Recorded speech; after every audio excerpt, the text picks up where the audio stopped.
Welcome to Jesus Calling for September 13th. Come to me and rest. Give your mind a break from its habitual judging. Oh, this is going to be really good. Let's look up Matthew 7 verse 1 and John 17 verse 3. Okay, this is Matthew chapter 7 and the chapter title is called Judging Others. 7 verse 1. Do not judge, or you too will be judged. For in the same way you judge others, you will be judged, and with the measure you use, it will be measured to you. And then I just really like verse 3. Why do you look at the speck of sawdust in your neighbor's eye and pay no attention to the plank in your own eye? How can you say to your brother, let me take the speck out of your eye, when all the time there is a plank in your own eye?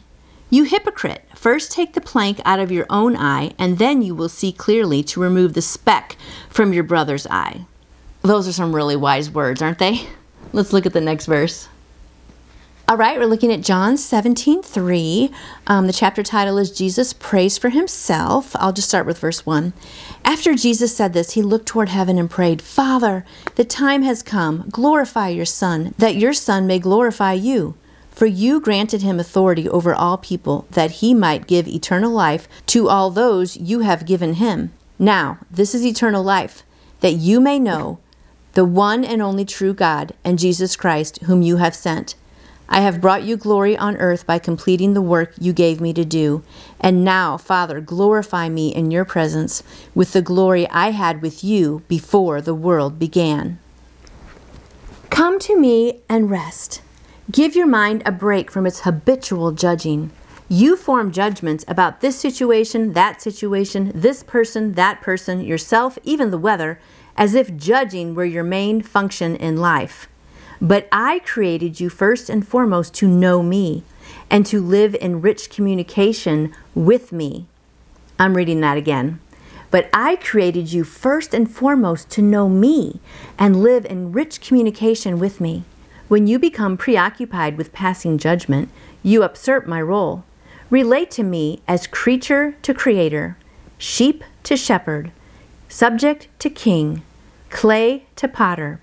Allow me to have my way in your life.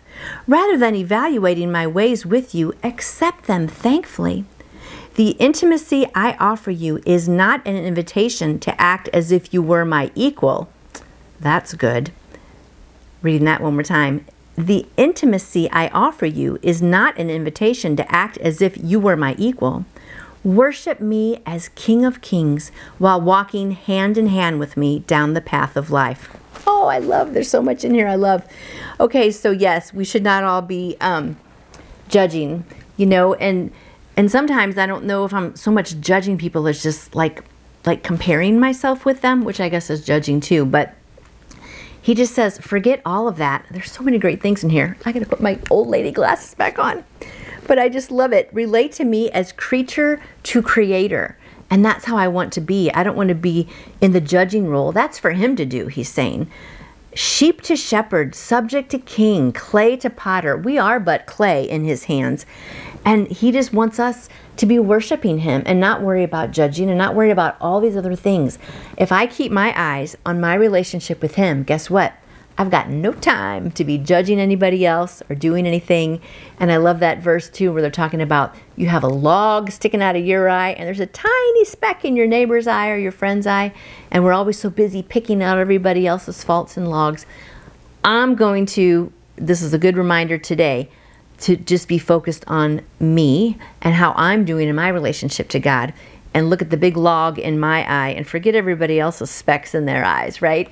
And when we do that, I think we're just happier too, right? Because we're just in more communion with God. So today, I hope you have a log-free day and that you remember clay to potter, creature to creator.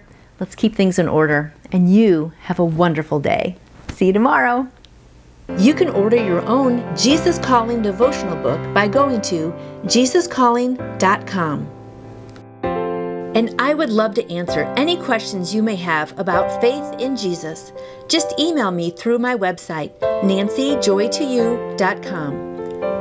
And I hope you go out and shine for Him today. See you tomorrow.